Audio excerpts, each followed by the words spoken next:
you know, I think 100 years from now, they'll say they got this right. And there used to be a lot of places like the front, and they've changed drastically, and you don't ever get that back.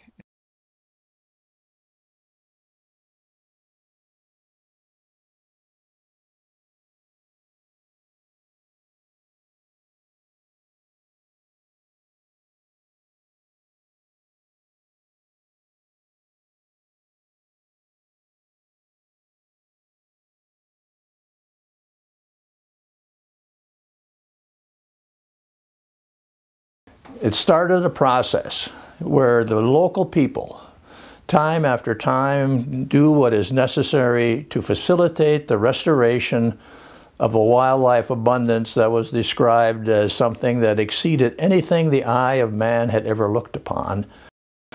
We now are on the 100th anniversary of that.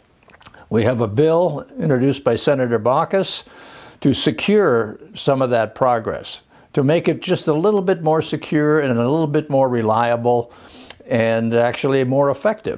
We can look back at the aim those people took, and we can look at the landscape that was affected, and we can conclude that their aim was valid. Now we stand taking aim at the future.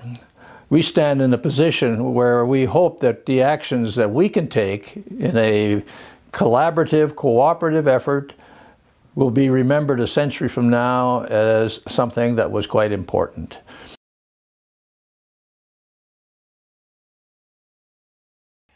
Everybody likes this the way it is.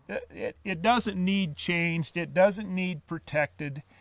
We simply wanted to put into writing that we want this to stay the way it is. And unless you do put it in writing, there's no guarantee that it will. The landscape on the Rocky Mountain front's usually what catches people's eye and attention, but to me, one of the most important resources on the front's the people that live and work here. And to me, there's a very high percentage of multi-generational ranchers that are living and working here. My kids will be the 5th generation. I wouldn't be involved in anything if I thought there was any way this would be detrimental to the livelihoods of people that live here. For my family, the Rocky Mountain Front Heritage Act, it really is our Homeland Security bill.